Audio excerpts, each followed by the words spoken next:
शान्ति शान्तिः।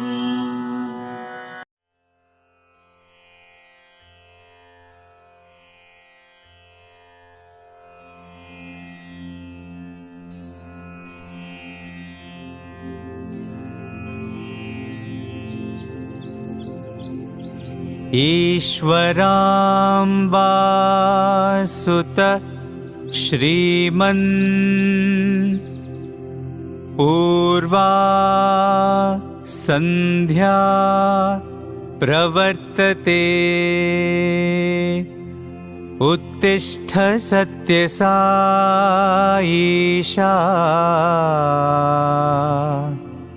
कर्तव्यं दैवमान्हिकम्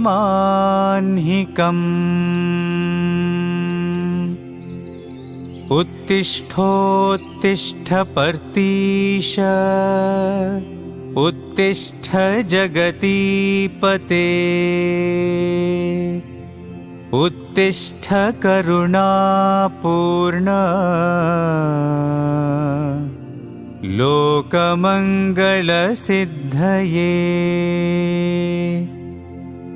चित्रावती तटविशाल सुशान्तसौधे तिष्ठन्ति सेवकजनास्तव दर्शनार्थम् आदित्यकान्तिरनुभाति समस्तलोकान्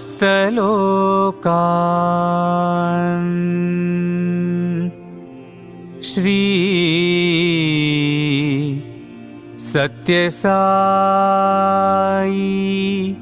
भगवन् तव सुप्रभातम्।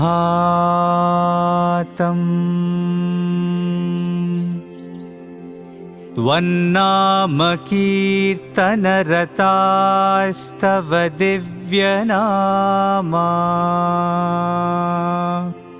गायन्ति भक्तिरसपान प्रहृष्टचित्ताः दातुं कृपासहितदर्शनमाशु तेभ्यः श्री सत्यसाई भगवन् तव सुप्रभातम्।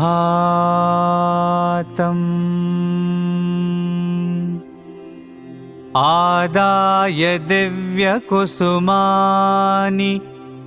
मनोहराणि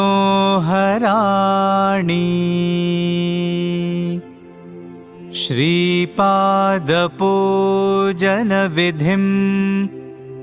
भवदङ्घ्रिमूले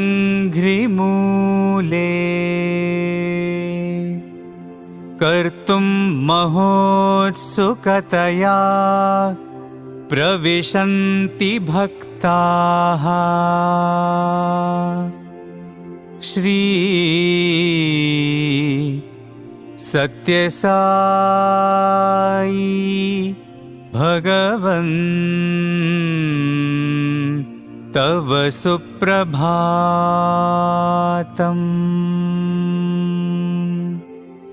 देशान्तरागतबुधास्तव दिव्यमूर्तिम् सन्दर्शनाभिरतिसंयुतचित्तवृत्त्या वेदोक्तमन्त्रपठनेन लसन्त्यजस्रम् श्री सत्यसाई भगवन्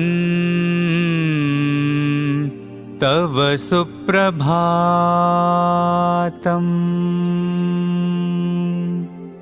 श्रुत्वा तवाद्भुतचरित्रमखण्डकीर्तिम् व्याप्तां दिगन्तरविशाल धरातलेऽस्मिन् जिज्ञासु लोक उपतिष्ठति चाश्रमेऽस्मिन्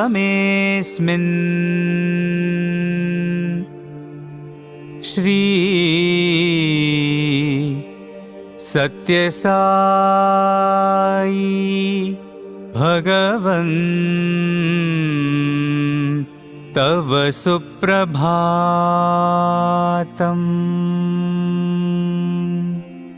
सीता सती समविशुद्ध हृदम्बुजाताः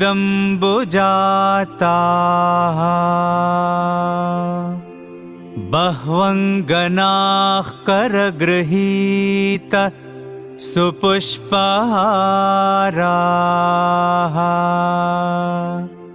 स्तुन्वन्ते दिव्यनुतिभिः फणिभूषणं त्वाम् श्री सत्यसाई भगवन् तव सुप्रभातम्।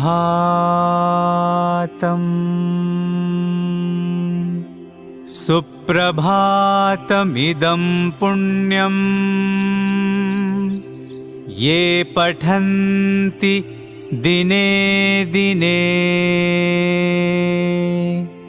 ते विशन्ति परं धाम ज्ञानविज्ञानशोभिताः।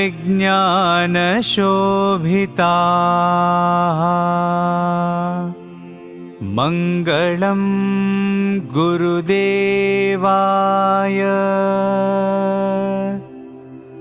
मङ्गलं ज्ञानदायिने मङ्गलं पर्तिवासाय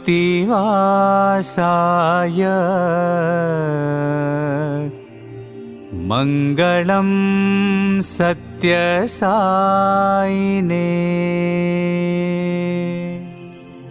ॐ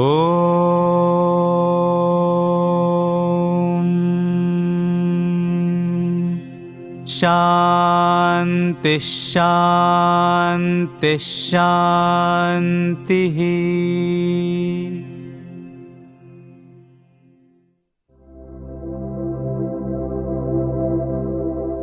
ओम श्री साई राम। आइए हम भगवान श्री सत्य साई बाबा द्वारा बताए गए ज्योति ध्यान को सीखें और करें। अपने सामने एक ज्योति जलाएं। चटाई के ऊपर आरामदायक आसन में बैठें।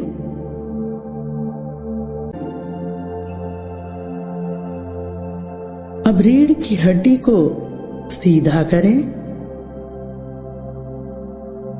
गहरी श्वास अंदर लें और बाहर छोड़ें। श्वास अंदर लेते समय सो और छोड़ते समय हम का विचार करें।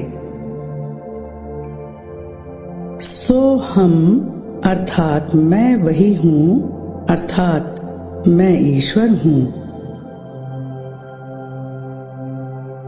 सो हम,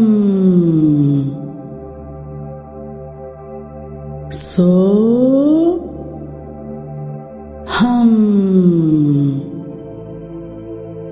सो हम।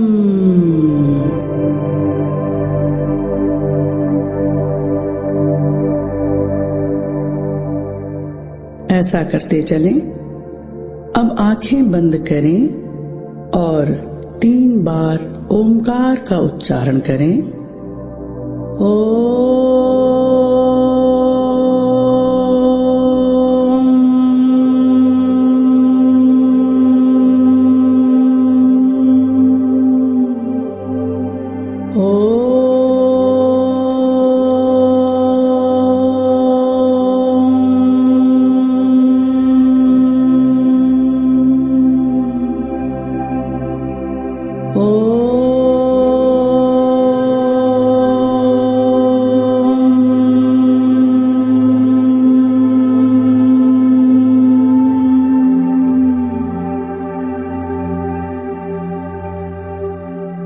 आंखें खोलें और ज्योति को देखें।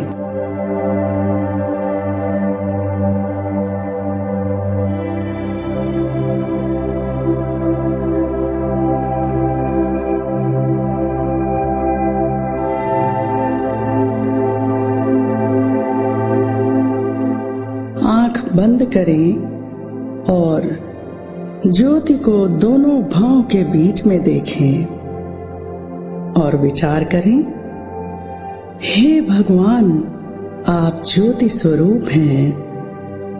मैं आपके इस ज्योति स्वरूप को अपनी दोनों भौं के बीच में स्थापित करती हूँ।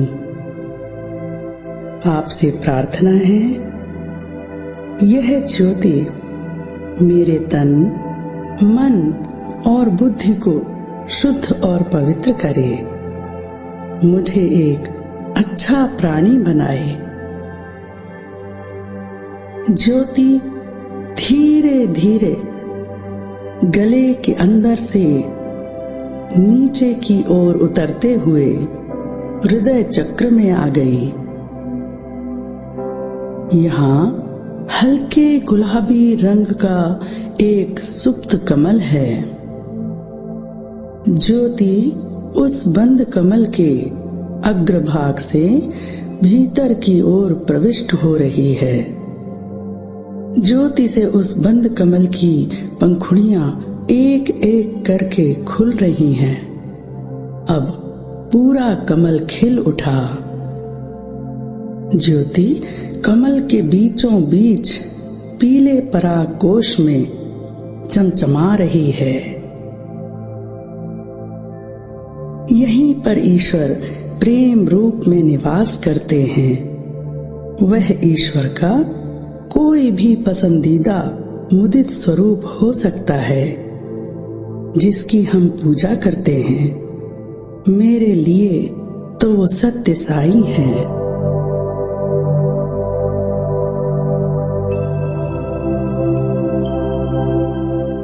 ज्योति अब शरीर के सभी अंदरूनी अंगों में फैलती हुई शीर्ष भाग की ओर जा रही है।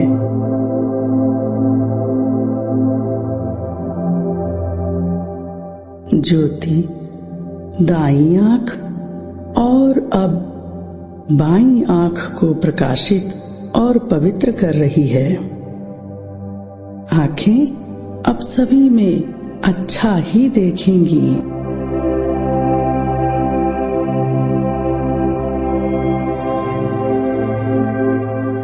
ज्योति धीरे धीरे दाएं कान और अब बाएं कान को भी प्रकाशित कर रही है। श्रवणम शक्ति प्रबल हो रही है। कान अब मधुर कोमल ध्वनियों को ही सुनेंगे।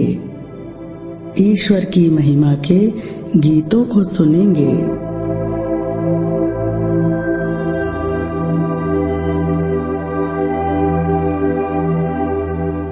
ज्योति अब नासिका को प्रकाशित और पवित्र कर रही है। अब हम आसानी से श्वास ले सकते हैं। श्वास लेते वक्त अच्छे विचारों को अंदर ग्रहण करें और छोड़ते वक्त बुरे विचारों को बाहर कर दें।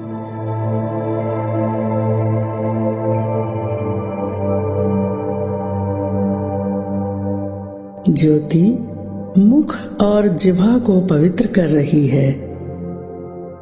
हम मधुरता और कोमलता से बोलेंगे, केवल सत्य बोलेंगे। वाणी पवित्र हो रही है। अब हम मौन में रहना पसंद करेंगे, क्योंकि बस मौनता में ही ईश्वर की आवाज सुनाई देती है। अब यह जिह्वा केवल शुद्ध और सात्विक आहार ग्रहण करेगी।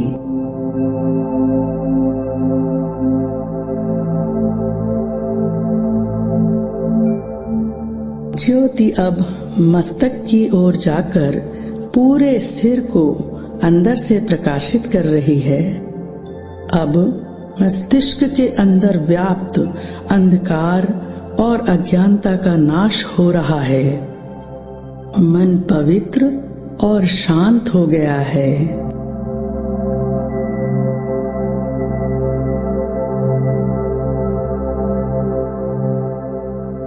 पूरा शीर्ष भाग प्रकाशित हो गया। ज्योति और फैल रही है। वह सभी अंगों को पवित्र कर रही है। ज्योति से शरीर स्वस्थ और पवित्र हो रहा है। ज्योति अब दाएं कंधे और पूरे हाथ को ज्योतिर्मय कर रही है।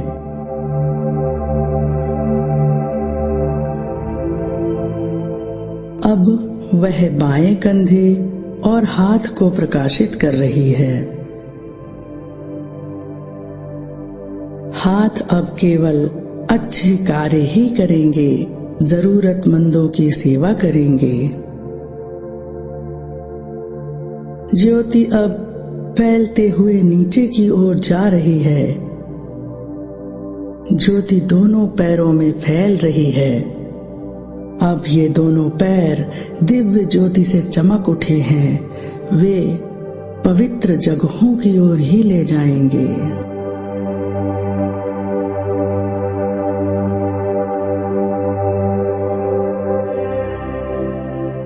अब ज्योति रीढ़ की हड्डी के निचले भाग पर है।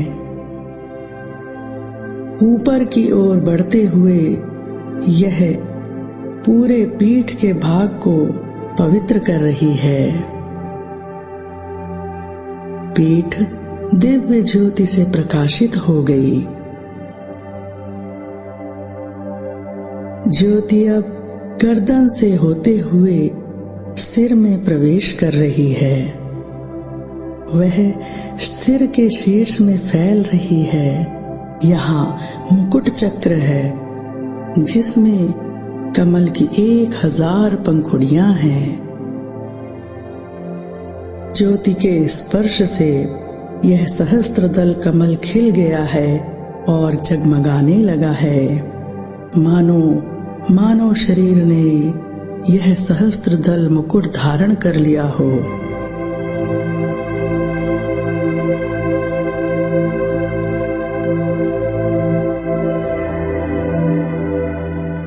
ज्योति विशाल और प्रकाशवान हो रही है। वह शरीर के बाहर निकलकर पूरे परिसर में फैल रही है।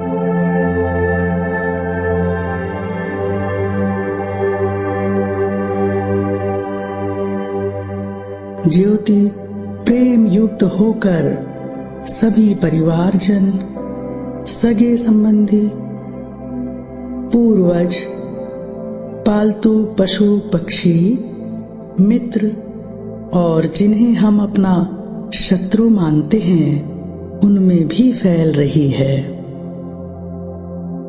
अब कहीं कोई शत्रुता नहीं है, केवल प्रेम है।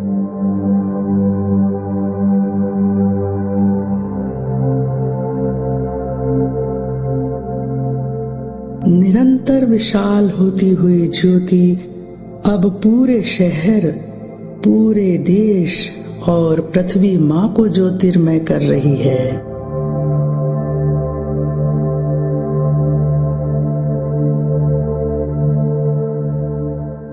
हे पृथ्वी माँ, हम आपके आभारी हैं।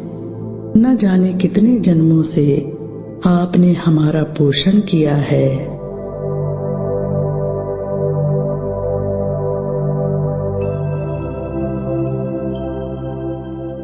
यह पवित्र ज्योति विशाल अंतरिक्ष में फैलती जा रही है।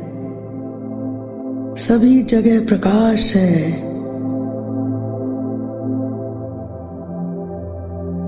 सभी जगह शांति है।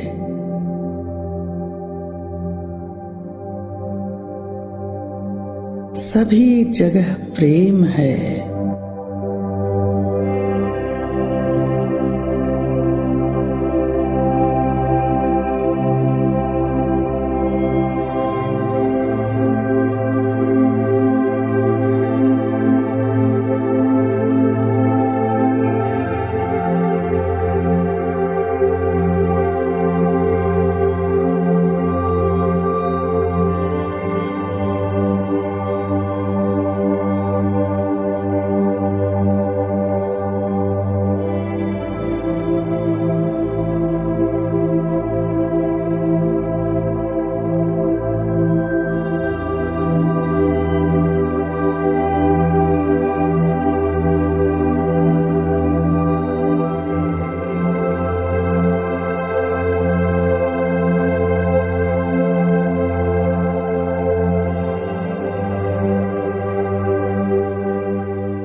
ज्योति अब धीरे धीरे पृथ्वी पर वापस आ रही है।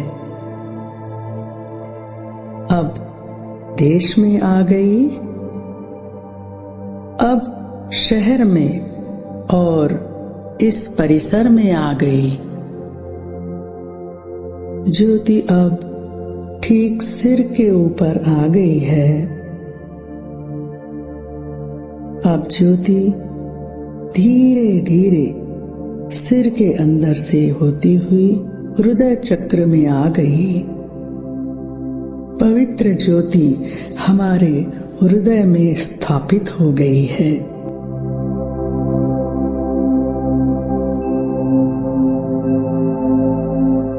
इस ज्योति में हमारे श्रद्धेय इष्ट देव के दर्शन हो रहे हैं।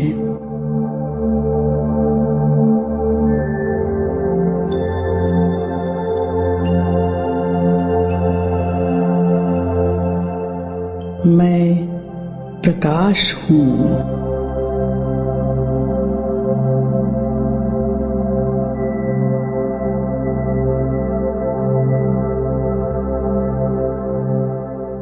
धीरे धीरे अपनी आंखें खोलें और दिव्य ज्योति को प्रणाम करें। असतो मा सद्गमया तमसो मा ज्योतिर्गमया मृत्योर्मा अमृतं गमया।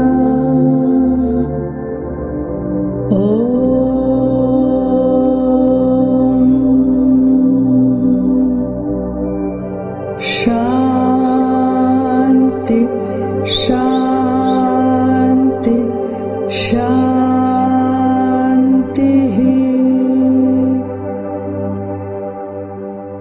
जय साई राम।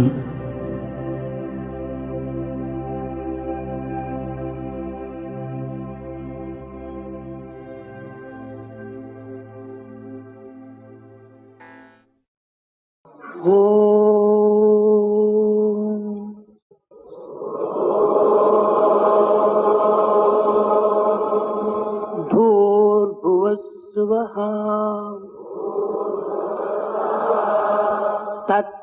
तत्सवितुर्वरेण्यं भर्गो देवस्य धीमहि धियो यो नः प्रचोदयात्। ॐ भूर्भुवस्सुवः तत्सवितुर्वरेण्यं भर्गो देवस्य धीमहि धियो यो नः प्रचोदयात्। ॐ भूर्भुवस्सुवः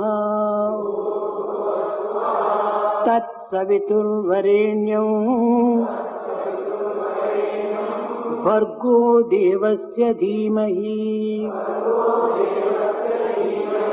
धियो यो नः प्रचोदयात्।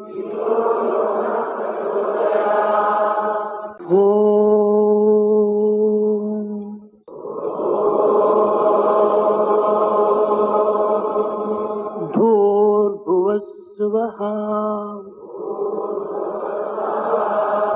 तत्सवितुर्वरेण्यं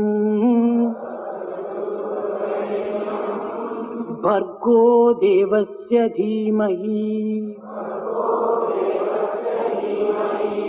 धियो यो नः प्रचोदयात्। ॐ भूर्भुवस्सुवः तत्सवितुर्वरेण्यं भर्गो देवस्य धीमहि धियो यो नः प्रचोदयात्। ॐ भूर्भुवस्सुवः तत्सवितुर्वरेण्यं भर्गो देवस्य धीमहि धियो यो नः प्रचोदयात्। ॐ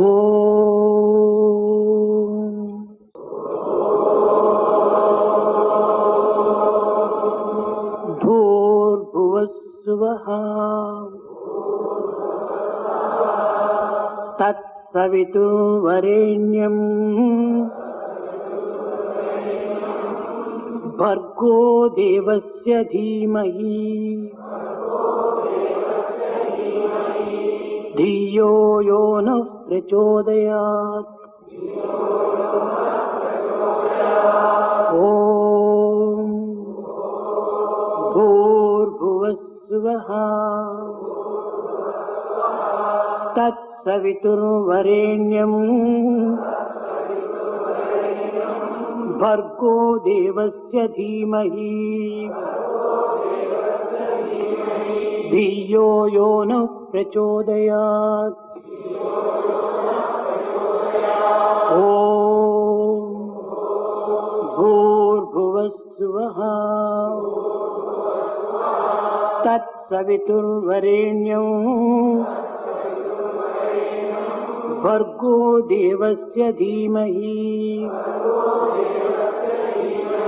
धियो यो नः प्रचोदयात्।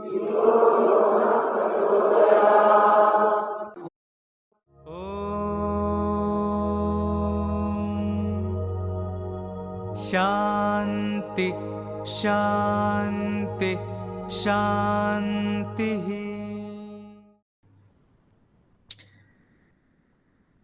चित्रम पठतरोर्मूले वृद्ध शिष्या गुरोर्युवः।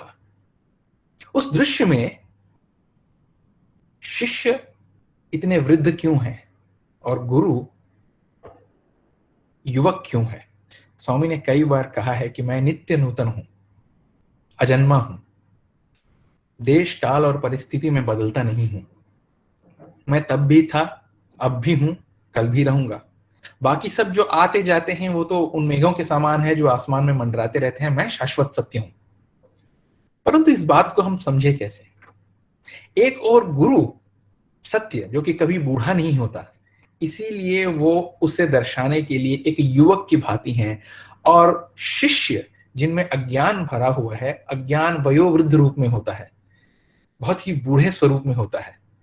इसीलिए गुरोर युवः, वृद्ध शिष्या गुरोर युवः। और इसी कारण अजन्मा और समय के परे होने के कारण गुरु को वो सब कहानियां मालूम होती हैं जो हमने कभी नहीं सुनी, और उनके वचनों को हमें इसलिए सुनना है क्योंकि भूत, वर्तमान और भविष्य सभी उनके सामने मात्र झांकियां हैं।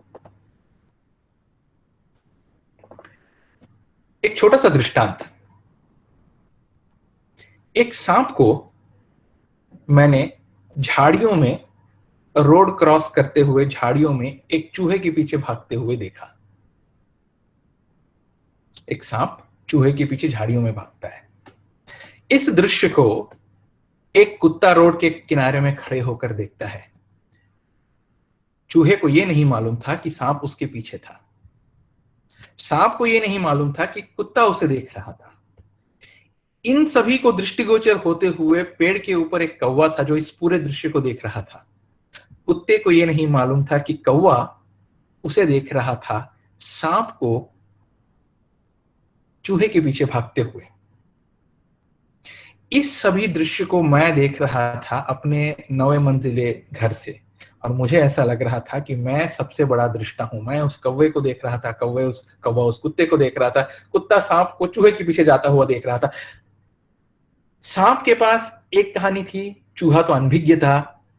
कुत्ते के पास 2 कहानियां थीं, कौवे के पास 3, मेरे पास 4। और उस समय एक विचार मन में आया कि मेरे ऊपर भी कोई है जो इन सभी चारों कहानियों को देख रहा है, और सिर्फ मेरी कहानी नहीं, हम सभी की कहानियां देख रहा है, निरंतर देख रहा है, और इस कारण से वो सबसे बड़ा कथावाचक है। ईश्वर से बड़ा कथावाचक और कोई नहीं है, और हमारे लिए वही ईश्वर, वही गुरु स्वामी है, और उनसे बड़ा कथावाचक कोई नहीं है, क्योंकि वो अजन्मा है। उन्होंने इन सभी कहानियों को, हमारे जन्म मरण की इतनी सारी कहानियों को निरंतर देखा है। और मैं इस दृढ़ता के साथ आपसे क्यों कह पा रहा हूं कि वो एक महान कथावाचक हैं और इन सभी चीजों को जानते हैं। त्रयी में स्वामी हम सभी को भगवान श्री राम के बारे में बता रहे थे, रामायण के उस घटनाक्रम के बारे में हमें बता रहे थे जब राम का पट्टाभिषेक होने वाला था, जब उन्हें युवराज या अयोध्या का राजा बनाने का निश्चय किया था दशरथ महाराज ने। ये उस समय की बात है, और उस समय भगवान श्री राम को ये लगा कि अरे, मैं जिस कार्य हेतु पृथ्वी पर अवतरित हुआ हूं वो पूरा नहीं होगा यदि ये मेरा राज्याभिषेक कर दें। तो उन्होंने क्या किया, उस दिन स्वामी ने उस सत्य को हम सभी के सामने उजागर किया जो पीढ़ियों से, शताब्दियों से, शायद युगों से हमें मालूम नहीं थी। और वो सत्य क्या था कि अपने आप से सबसे अधिक जो माता उनसे स्नेह करती थी, कौशल्या से भी अधिक, कई वो उनसे स्नेह करती थी, भगवान श्री राम से। वो उनके पास गए और उनसे कहा कि माँ, आपसे मैं कुछ मांगूंगा, ना तो नहीं करेंगे। कैकेयी ने कहा, राम आप बोलो, आप जो मांगोगे मैं दूंगी। उन्होंने कहा, आपको कुछ ऐसा करना होगा जो आपके लिए बहुत कठिन होगा। उन्होंने कहा, आपके लिए राम, तुम्हारे लिए मैं कुछ भी करूंगी। राम ने पुनः कहा कि ये कार्य करने के बाद युगों तक आपकी निंदा होगी। उन्होंने कहा, हाथ सर झुका के कहा, ये स्वीकार है। और तब भगवान श्री राम ने उनसे ये याचना की कि मुझे अभी दंडकारण्य से होते हुए, अन्य जंगलों से होते हुए, मुझे उस कार्य हेतु आगे जाना है, अयोध्या से बाहर जाना है जिसके लिए मैं अवतरित हुआ हूं। और मैं आपसे ये प्रार्थना करता हूं कि आप दशरथ बरस के वनवास का वर मांगे उनसे। स्तब्ध रह गई कुछ देर तक मां कैकेयी, परंतु राम से इतना स्नेह था कि उन्होंने रोते हुए वो स्वीकारा। और उस दिन जब स्वामी ये बता रहे थे, त्रयी में स्वामी के आंखों में आंसू थे। आगे चल के रामायण की एक और सुंदर घटना का बखान करते हुए स्वामी ने बताया कि जब सेतु बन गया था, राम सेतु बन गया था, और भगवान श्री राम सेतु पर आगे बढ़ने ही वाले थे, इतने में उन्होंने अपना भारी भरकम जो धनुष था उनका, उसका जो एक कोना था बहुत ही नुकीला था, और उसे कोदंड कहते थे। भगवान श्री राम को कोदंड पाणी भी कहते हैं। कोदंड को उन्होंने नीचे जमीन पर रखा, तो वो उस समय एक मेढक के ऊपर लगा। वो नुकीला छोर एक मेढक के ऊपर लगा, और उस मेढक को बहुत ही चुभन हुई।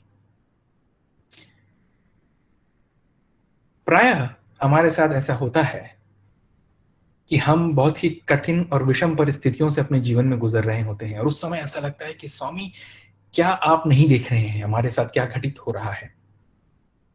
सब कुछ देखते हुए भी आप चुप क्यों हैं? हमें साहस कौन देता है? हम उस समय किससे प्रार्थना करें? और इस वाक्य को और इस उदाहरण को भगवान हमें बताते हुए उनके आंखों में पानी आ गया। उस समय स्वामी बता रहे थे कि जब भगवान राम स्वयं अवतार थे, उन्हें विदित था कि नीचे एक मेढक है, तो उन्होंने उस मेढक से पूछा कि तुमने रोया क्यों नहीं, तुमने चिल्लाया क्यों नहीं? और स्वामी ने जो वाक्य बोलते हुए भाव विभोर हो गए, वो वाक्य ये था, स्वामी ने कहा कि उस मेढक ने भगवान श्री राम से कहा कि प्रभु, जब संसार मुझे कष्ट देता था तो मैं अपने राम की दुहाई लेता था, मैं अपने राम के नाम को लेकर रोता था, कि बोलता था कि हे प्रभु, ये संसार मुझे तंग कर रहा है। परंतु आज जब राम मेरे कष्ट का कारण बन गए हैं, तो मैं किससे प्रार्थना करूं? उस मेढक की बात को आगे रखते हुए स्वामी की आंखों में आंसू थे। वापस आते हैं इस दौर में जहां स्वामी ने हमें यह अवसर दिया था कि उनके सामने एक ड्रामा का प्रस्तुतिकरण करें। ये भगवान श्री कृष्ण के जीवन पर आधारित कृष्ण राय परम ड्रामा था। और उस समय हमारे सभी गुरुजन जो थे उन्होंने हम सभी को आगे किया, हम सब छात्रों को आगे किया कि हम स्वामी से संपर्क करें, हम स्वामी से बात करें। ये उनका आशीर्वाद था हम सभी के ऊपर। वो चाहते थे कि जितने भी बच्चे आए वो स्वामी के समक्ष जा पाएं और स्वामी से बात करने का जो आनंद होता है उन सभी को प्राप्त हो। तो हम स्वामी के आगे इसलिए गए थे कि ये पूछने के लिए कि स्वामी इस नाटक का आप नामकरण कीजिए, हम ये प्रार्थना करना चाहते थे। तो मैं प्रार्थना करने के लिए आगे बढ़ा और स्वामी ने पलट कर मेरे तरफ देखा और जैसे ही वो देखे स्वामी के आंखों में आंसू आ गए। और स्वामी ने क्या कहा, यह नाटक उस घटनाक्रम को दर्शाता है जब भगवान श्री कृष्ण शांति दूत बनकर दुर्योधन की राज्यसभा में गए थे। और हम सभी को मालूम है महाभारत में क्या हुआ था। स्वामी उस समय भावुक होकर ये बोल रहे थे कि कितना समझाया मैंने दुर्योधन को, नहीं माना, अंत तक वो नहीं माना। दुर्मार्ग गुरु स्वामी बोल रहे थे कि गलत पथ पर चला गया था। इतना समझाया मैंने, कितने प्रेम से बताया, नहीं माना, आखिरकार युद्ध होना पड़ा। मैं युद्ध को नहीं टाल सका। आज भी उस वेदना को लेकर अपने हृदय में संजोए हुए अवतार ये बता रहे थे कि उस मेढक को किस बात की पीड़ा हुई थी, देवी कैकेयी को किस बात की पीड़ा हुई थी, उन्हें किस बात की पीड़ा हुई थी द्वापर में। इन सभी को संजोए हुए ये बता रहे थे। और एक दूसरे समय में जब हमें स्वामी के सामने वक्तव्य देने का अवसर मिला तो स्वामी ने हम चारों वक्ताओं को पकड़कर एक ग्रुप फोटो खिंचाया। ग्रुप फोटो खिंचाने के तुरंत बाद स्वामी ने हम सबसे कहा कि तुमने बहुत अच्छा बोला। तो हमने कहा स्वामी ये सब आप ही की कृपा है। हम क्या है कि प्रायः तोतों के समान बोलते हैं, उस बात का हमें संज्ञान होता नहीं है, हम समझते नहीं है, पर बोलते रहते हैं स्वामी सब आपकी दया है। वास्तव में हम कितना मानते हैं वो अलग बात है, पर बोलने के लिए बोल जरूर देते हैं। और उस समय स्वामी ने कहा कि जब तुम म्यूजिक कॉलेज के उस लैंप पोस्ट के नीचे खड़े होकर अपने वक्तव्य की तैयारी कर रहे थे, मैं तुम्हारे साथ था। जब तुम म्यूजिक कॉलेज के सामने आगे पीछे चल रहे थे, ये सोच रहे थे कि मैं इस अनुभव को स्वामी के सामने साझा करूं कि उस अनुभव को स्वामी किससे खुश होंगे, उस समय भी मैं तुम्हारे साथ था, अब भी मैं तुम्हारे साथ हूं। ईश्वर एक बहुत बड़े कथावाचक हैं, क्योंकि यदि हम इन चारों घटनाओं को एक क्रम में रखते हुए मैं आपके समक्ष प्रस्तुत करूं तो उस समय त्रेता युग में जो हुआ था, देवी कैकेयी के साथ जो हुआ था, उस मेढक के साथ जो हुआ था, द्वापर में श्री कृष्ण जब दुर्योधन के पास गए थे उस समय क्या हुआ था, आज क्या हो रहा है। कई बार जब स्वामी ये कहते हैं कि I am with you, I am above you, I am below you, मैं आपके ऊपर हूं, आपके नीचे हूं, दाएं बाएं आजू बाजू हर जगह मैं हूं। हम प्रायः बाहर देखते हैं, हम ये देखते हैं कि अरे स्वामी उस रूप में आ रहे हैं, स्वामी इस रूप में आ रहे हैं, स्वामी उस पंछी के रूप में आ रहे हैं, स्वामी सामने उस व्यक्ति के रूप में आ रहे हैं। यद्यपि वो सही है, परंतु हम ये भूल जाते हैं कि स्वामी का जो आखिरी वाक्य है उस श्रृंखला में, स्वामी कहते हैं आई एम इन यू, मैं आपके अंदर भी हूं, मैं तुम्हारे अंदर भी हूं। और यद्यपि प्रत्येक जीव के अंतःकरण में होने के कारण वो उन सभी घटनाओं को जानते हैं, उन सभी घटनाओं का स्मरण होता है, और इसी कारण ईश्वर सबसे बड़े कथावाचक हैं। इन सभी हमारे जो अज्ञान है उसको दूर करने के लिए, जो बोलते हैं ना वृद्ध शिष्या गुरु और युवा, इस वृद्ध अज्ञान को दूर करने के लिए एक कथावाचक बन के हम सभी के जीवन में जुड़ते हुए स्वामी उस ज्ञान का बोध कराते हैं। एक बहुत सुंदर अनुभव इसी श्रृंखला में कि किस प्रकार ईश्वर एक महान कथावाचक है। एक छात्र का अनुभव है ये, जब वो स्वामी के कॉलेज में जब उसका दाखिला नहीं हुआ था, ये उसके बचपन की बात थी कि उसके चलने की शैली, उसके चलने का जो ढंग था वो बहुत ही अलग था। तो हम प्राय अपने पंजों के ऊपर चलते हैं या पैर को एक समान समतल रखते हुए चलते हैं, वो अपनी एड़ी के बल चलता था। तो तो एड़ी के बल चलने के कारण क्या होता था कि कई बार हम जब अपनी एड़ी के बल चलते हैं या दौड़ते हैं तो बहुत ही बड़ा आवाज करते हैं, शब्द करते हुए चलते हैं। तो कई बार उनकी मां उनसे कहती थी कि बेटा, पृथ्वी मां के सर में दर्द होगा, तुम इतने जोर से चलते हो, धप धप धप करके, इतना जो चित्कार होता है, इससे धरती मां के सर में दर्द होगा। परंतु दोनों इस बात पे हंसते और वो अपने ढंग पे चला गया और ये आदत बन गई, बड़ा हो गया। और एक ऐसा समय आया जब इस छात्र का दाखिला पुट्टपर्ती में हुआ। तो उस समय क्या हुआ कि कई बार हम सभी का ये अनुभव रहा है कि कई बार चप्पल चोरी हो जाते हैं जब हम मंदिर जाते हैं। तो उस समय इसने क्या किया कि नहीं, चप्पल पहन के जाना तो थोड़ा जोखिम भरा काम है। तो उन्होंने क्या किया कि चप्पलों को हॉस्टल में ही छोड़ देते थे और वो नंगे पांव हॉस्टल से मंदिर तक जाते थे, जो लगभग 1 किलोमीटर के आसपास की दूरी है।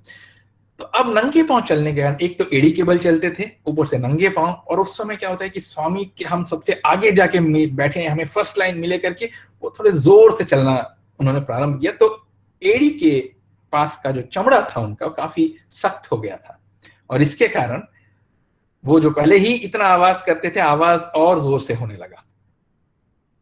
तो एक दिन जब वो हॉस्टल में चल रहे थे तो अचानक से वो अपने रूम की ओर दौड़ के जा रहे थे, तो इन्हें बहुत ही गंभीर आवाज सुनाई दिया और उन्होंने पलट के देखा तो वो और किसी की आवाज नहीं थी, इनके ही दौड़ने की आवाज थी। तब उन्हें अचानक से याद आया कि बचपन में माँ उनसे क्या कहती थी कि इतने जोर से चलेगा, धरती माँ के सर में दर्द होगा। ये सोच के उन्होंने हंसा और वो दर्शन के लिए गए।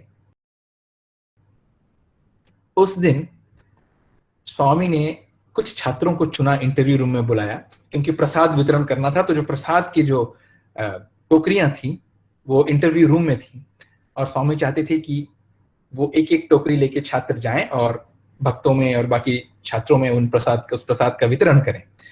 तो ये छात्र भी उनमें से एक था और सभी गए और ये स्वामी का अनुग्रह था, ये विशेष कृपा थी कि जो इस प्रसाद के वितरण के लिए अंदर आते थे, जब प्रसाद वितरण के पश्चात वो उस टोकरी को या उस थाली को अंदर रखने वापस जाते थे इंटरव्यू रूम में, उस टोकरी को वहां रखने के बाद बाहर जाते वक्त स्वामी दरवाजे के पास खड़े होते थे, आंख बंद करके इस दृश्य की कल्पना कीजिए, बहुत ही सुंदर दृश्य है। और स्वामी सभी को पाद नमस्कार देते थे। स्वामी कई बार खुद बोलते थे, जिसको पाद नमस्कार लो, और पाद नमस्कार करके छात्र सभी बाहर जाते थे। उस दिन ये बालक छठवा था, तो 6 बालकों को स्वामी ने बुलाया, ये सबसे आखिर में था।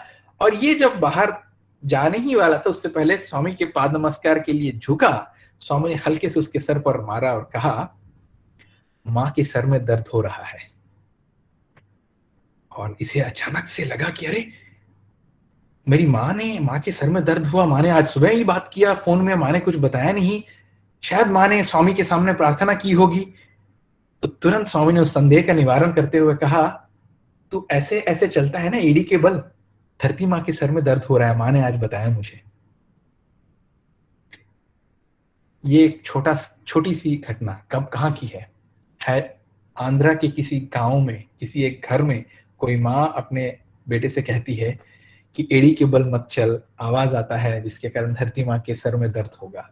कई वर्षों बाद, लगभग 15-20 वर्षों बाद वही बात स्वामी दोहराते हैं।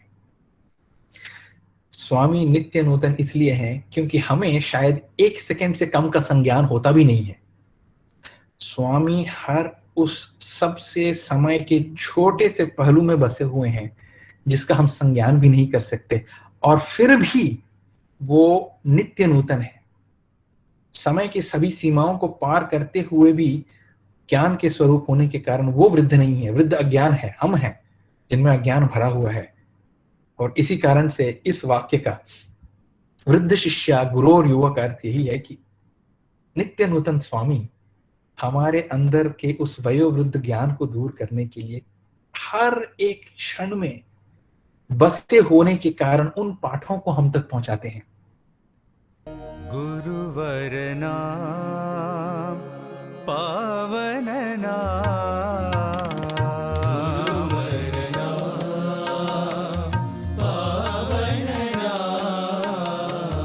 गुरुवर नाम पावन नाम, गुरुवर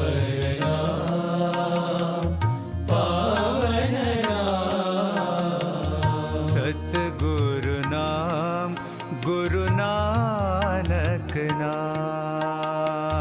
सतगुरु नाम गुरु नानक नाम।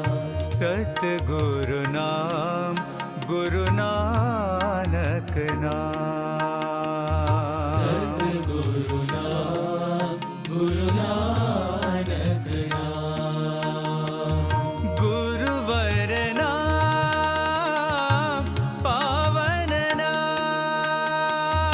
गुरुवर नाम पावन नाम।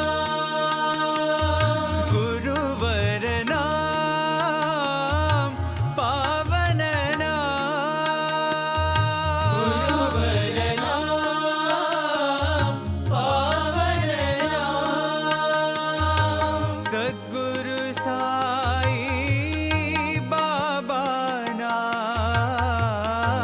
सतगुरु साई बाबा नाम।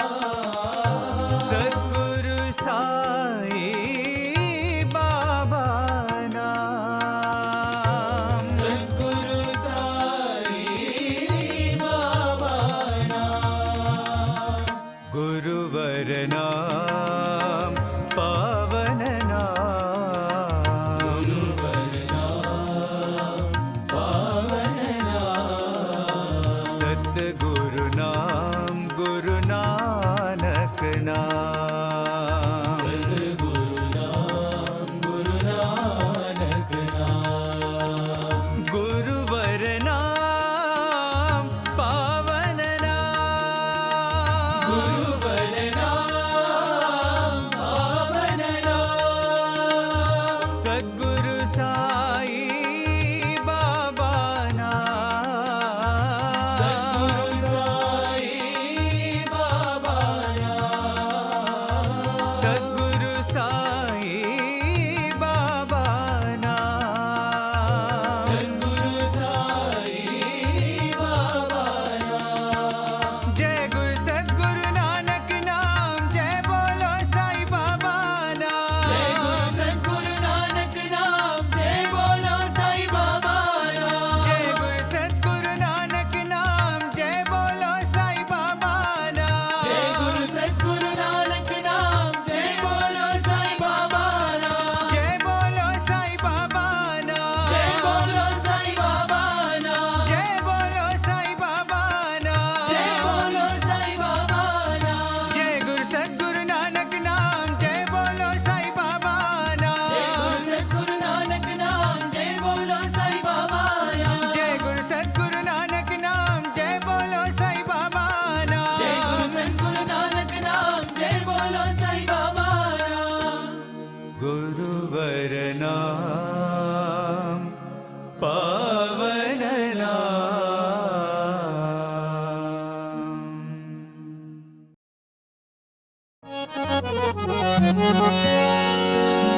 ओम जय जगदीश हरे स्वामी सत्य साई हरे।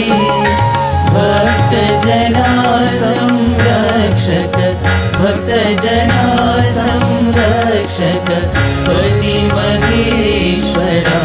ओम जय जगदीश हरे। शशिवदना श्रीकरा सर्वा प्राणपते स्वामी सर्वा प्राणपते। आश्रित कल्पलतिका आश्रित कल्पलतिका आपदान्धवा। ओम जय जगदीश हरे। माता-पिता गुरुदैवमु मरि अन्तयु नीवे स्वामी मरि अन्तयु नीवे।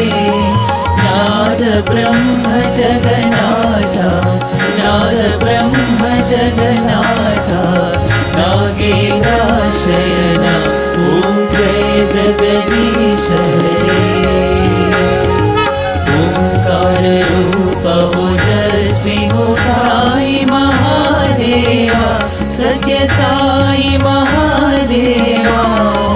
मंगल आरती अंधुको मंगल आरती अंधुको।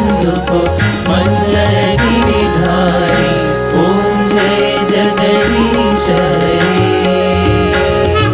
नारायण नारायण ओम सत्य नारायण नारायण नारायण ओम नारायण नारायण ओम सत्य नारायण नारायण ओम सत्य नारायण नारायण ओम जय सद्गुरुदेवा नारायण नारायण ओम सत्य नारायण नारायण नारायण ओम नारायण नारायण ओम सत्य नारायण नारायण ओम सत्य नारायण नारायण ओम जय सद्गुरुदेवा नारायण नारायण ओम सत्य नारायण नारायण नारायण ओम नारायण नारायण ओम सत्य नारायण नारायण ओम सत्य नारायण नारायण ओम जय सद्गुरुदेवा